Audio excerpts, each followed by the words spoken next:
गुजरात में जो भी बात हम लोग तय करते हैं, कोशिश करते हैं कि जितना हो सके अपने साथियों से बातचीत करके निर्णय लिया जाए। आप देख रहे हैं कि जनसुराज के जहां हम लोग यहाँ रहते हैं, इसको आप घर कह लीजिए, कार्यालय कह लीजिए, इसका दरवाजा एक दिन भी बंद नहीं हुआ है। बाकी नेताओं ने, पार्टियों ने अपना दरवाजा बंद कर रखा है। उनको डर होता है कि टिकट बांटेंगे तो लोग हंगामा करेगा। हम लोग के यहाँ हंगामा कोई नहीं है, कोई डर नहीं है, कोई पुलिस नहीं, कोई सुरक्षा नहीं, क्योंकि जनसुराज में पैसा लेके टिकट नहीं बटता है। आज राघोपुर पर निर्णय लेना है। राघोपुर जा रहे हैं। वहां पर जितने साथियों ने, जितने कार्यकर्ताओं ने, जनसुराज के परिवार के सदस्यों ने राजद के वहां पर जो उनका आधिपत्य है उसके खिलाफ जनसुराज की बात को घर घर पहुंचाया है। उनके साथ जाकर बैठेंगे, कुछ लोगों से मुलाकात करेंगे, उनके साथ बैठकर उनकी जो भावना है उसको समझने का प्रयास करेंगे, ताकि कल जब केंद्रीय कमेटी की बैठक हो तो उसमें उनकी बात को शामिल किया जाए। और कल उस पर जैसे बाकी सीट पर निर्णय होगा वैसे राघोपुर पर भी होगा। इसलिए आज मैं खुद से जा रहा हूँ राघोपुर, दिन भर रहूंगा और ये समझने का प्रयास करूंगा कि वहां पर क्या कुछ करना चाहिए, कौन सबसे बेहतर व्यक्ति है जो चुनाव लड़ने के लिए माकूल पार्टी जिसको समझती है उसका नाम कल के लिए रिकमेंड किया जाएगा। ऐलान तो भैया पार्टी करती है, पार्टी टिकट का ऐलान तो मैं नहीं करता हूँ। पार्टी सही रहा तो क्या आप चुनाव लड़ेंगे वहाँ से? वहाँ के लोग जो तय करेंगे वो किया जाएगा।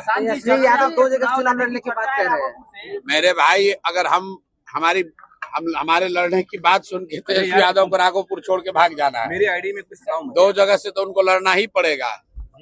खाली ये चर्चा चल रही है कि प्रशांत किशोर जनसुराज वहां लड़ने आ रहा है तो तेजस्वी यादव दूसरी सीट खोज रहे हैं। उनका भी हालत वही होगा जो राहुल गांधी का अमेठी में हुआ।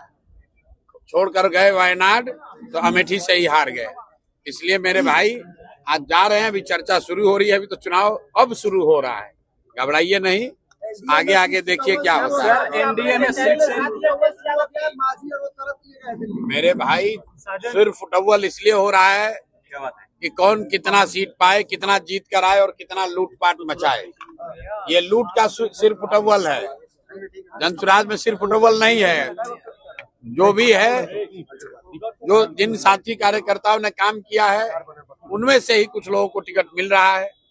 जिनको नहीं मिल रहा है उनको इस बात का दुख जरूर होगा कि उनको नहीं मिला, लेकिन इस बात का उनको जरूर एहसास है कि जिसने काम किया है उसी में से किसी को मिला है। कुछ आरोप लगा रहे हैं प्रशांत जी आप पर, टिकट इधर-उधर। बिल्कुल ठीक बात है, आरोप तो लगेगा ही भाई। कुल मिला जुलाकर 243 लोग ही चुनाव लड़ सकते हैं, लेकिन जनसुराज को बनाने के लिए तो हजारों लोगों ने खून पसीना बहाया है।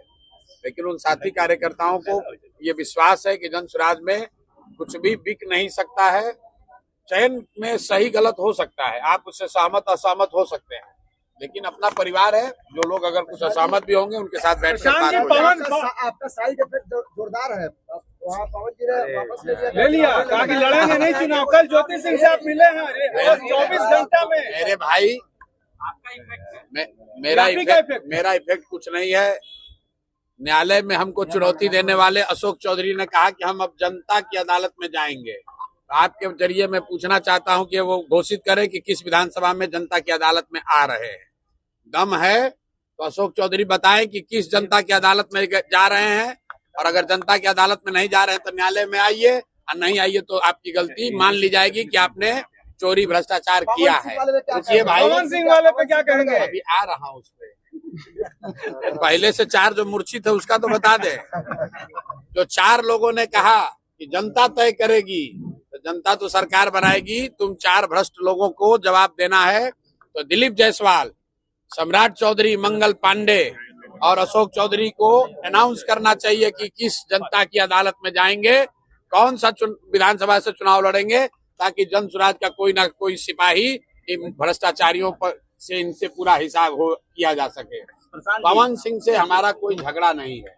मैंने कल भी कहा था, पवन सिंह जी हमारे मित्र हैं और भाजपा में है, कहाँ है उससे मतलब नहीं है, हमारे मित्र हैं। उनकी पत्नी कल आई थी, जैसा कि आपके सामने आई, प्रेस के सामने मैंने जो कहा। उनका जो व्यक्तिगत मामला है उससे हमारा जनसुराज का कोई लेना देना नहीं है, और राजनीतिक तौर पर उनकी पत्नी ने मेरे से कोई बातचीत की नहीं है। जैसा आप बता रहे हैं, पवन सिंह जी ने कहा है कि वो चुनाव नहीं लड़ेंगे, तो ये उनका और भाजपा का मामला है, उस पर हम लोग को कुछ नहीं करना। डर आपका है, डर आपका है, डर आपका है। अब भाई ये डर है कि क्या है, ये तो जाके आप उनसे पूछिए, अशोक चौधरी से पूछिए कि ये डर है कि प्रशांत किशोर का डर है कि तुम्हारे अपने किए गए भ्रष्टाचार का डर है। डर आदमी को अपने कर्मों का होता है। अगर आप गलत काम करेंगे तो आपको डर लगेगा। हम लोग गलत काम नहीं करते हैं, कोई डरने की बात नहीं पावर है। स्टार आपसे डर गया? हमसे क्यों डरेंगे भाई? हमारे कोई पवन सिंह से थोड़ी झगड़ा है। हमारा पवन सिंह से कोई झगड़ा नहीं, हमारे मित्र है। सुनिए पवन, हाँ बिल्कुल, तेजस्वी को इसलिए डरना चाहिए कि राघोपुर की जिस जनता ने मुख्यमंत्री बनाकर रखा है, उप मुख्यमंत्री, उनके माँ बाप को, राघोपुर की जिस जनता ने उनको उप मुख्यमंत्री बनाया, उस राघोपुर की जनता, वहाँ के बच्चे, वहाँ के परिवार, वहाँ की महिलाएं किस कष्ट में जी रही हैं, इसकी चिंता तेजस्वी ने नहीं की है, इसलिए उनको डरना चाहिए।